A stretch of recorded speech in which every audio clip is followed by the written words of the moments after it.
তিনি রাখলেন ভুট্টো সাহেবের কথা।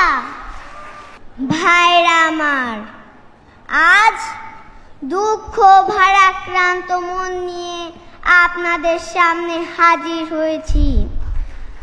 আপনারা সবই জানেন এবং বোঝেন আমরা আমাদের জীবন দিয়ে চেষ্টা করেছি, কিন্তু দুঃখের বিষয় আজ ঢাকা, চট্টগ্রাম, খুলনা, রাজশাহী, রংপুরে আমার ভাইয়ের রক্তে রাজপথ রঞ্জিত হয়েছে।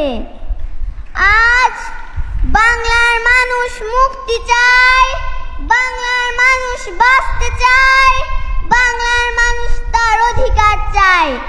কি অন্যায় করেছিলাম? নির্বাচনের পরে বাংলাদেশের মানুষ সম্পূর্ণভাবে আমাকেও আওয়ামী লীগকে ভোট দেন। আমাদের ন্যাশনাল অ্যাসেম্বলি বসবে, আমরা সেখানে শাসনতন্ত্র তৈরি করব এবং এই দেশকে আমরা গড়ে তুলব। এদেশের মানুষ অর্থনৈতিক, রাজনৈতিক, সাংস্কৃতিক মুক্তি পাবে। কিন্তু দুঃখের বিষয়, আজ দুঃখের সঙ্গে বলতে হয় 23 বছরের করুণ ইতিহাস, বাংলার অত্যাচারের, বাংলার মানুষের রক্তের ইতিহাস। 23 বছরের ইতিহাস, মুমূর্ষ নরনারীর আত্মনাদের ইতিহাস, বাংলার ইতিহাস, এদেশের মানুষের রক্ত দিয়ে রাজপথ রঞ্জিত করার ইতিহাস। 1952 সালে রক্ত দিয়েছি, 1954 সালে নির্বাচনের জয়লাভ করে আমরা গদিতে বসতে পারি নাই। 1958 সালে আইয়ুব খান মাশাআল্লাহ জারি করে 10 বছর পর্যন্ত আমাদের গোলাম করে রেখেছে। 1966 সালের 6 দফা আন্দোলনের 7 জুনে আমার ছেলেদের গুলি করে হত্যা করা হয়েছে।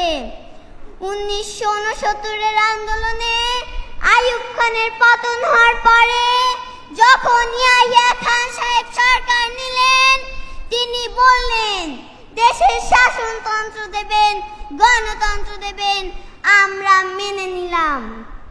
তারপরে অনেক ইতিহাস হয়ে গেল, নির্বাচন হলো। আপনারা জানেন দোষ কি আমাদের? আজকে আমি প্রেসিডেন্ট ইয়াহিয়া খান সাহেবের সঙ্গে দেখা করেছি, আপনারা জানেন, আলাপ আলোচনা করেছি। আমি শুধু বাংলা নয়, পাকিস্তানের মেজরিটি পার্টির নেতা হিসাবে তাকে অনুরোধ করলাম 15 ফেব্রুয়ারি তারিখে আপনি জাতীয় পরিষদে অধিবেশন দেন। তিনি আমার কথা রাখলেন না, তিনি রাখলেন ভুট্টো সাহেবের কথা। তিনি বললেন প্রথম সপ্তাহে মার্চ মাসে হবে। তিনি মেনে নিলেন। আমরা বললাম ঠিক আছে, আমরা অ্যাসেম্বলিতে বসবো, আমরা আলোচনা করব। আমি বললাম বক্তৃতার মধ্যে, অ্যাসেম্বলির মধ্যে আলোচনা করব। এমনকি আমি এ পর্যন্ত বললাম যদি কেউ ন্যায্য কথা বলে, আমরা সংখ্যায় বেশি হলেও একজন যদিও সে হয়, তার ন্যায্য কথা আমরা মেনে নেব। আসুন বসি, আমরা আলাপ করে শাসনতন্ত্র তৈরি করি। তিনি বললেন পশ্চিম পাকিস্তানের মেম্বাররা যদি এখানে আসে তাহলে কসাইখানা হবে অ্যাসেম্বলি। যদি কেউ অ্যাসেম্বলিতে আসে তাহলে পেশোয়ার থেকে করাচি পর্যন্ত দোকান জোর করে বন্ধ করে দেওয়া হবে। তারপরেও যদি কেউ আসে তাকে সন্ন্যাসার করা হবে। আমি বললাম অ্যাসেম্বলি চলবে। তারপর হঠাৎ 1 তারিখে অ্যাসেম্বলি বন্ধ করে দেওয়া হলো। কি পেলাম আমরা?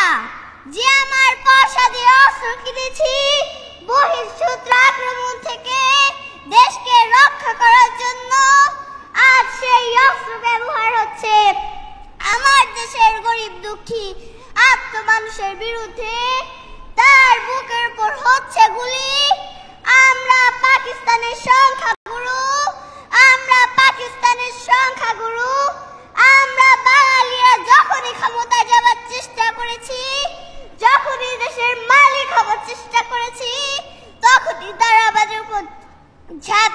বলছেন তারা আমাদের ভাই। আমি বলেছি তাদের কাছে এই কথা যে আপনারা কেন আপনার ভাইয়ের বুকে গুলি মারবেন? আপনাদের রাখা হয়েছে যদি ভবিষ্যতে আক্রমণ করে তার থেকে দেশকে রক্ষা করার জন্য। তারপর উনি বললেন আমার নামে বলেছেন, আমি নাকি বলে স্বীকার করেছি যে 10 তারিখে রাউন্ড টেবিল কনফারেন্স হবে। তারপরে উনি বললেন, আমি বললাম টেলিফোনে ওনার সঙ্গে আমার কথা হয়। আমি এটা বলেছিলাম না, আমি বলেছিলাম জনাব ভুট্টো সাহেব আপনি পাকিস্তানের প্রেসিডেন্ট। পুরস্কার গ্রহণ করবে নামিরা তাজবিদ আলিফতিনা।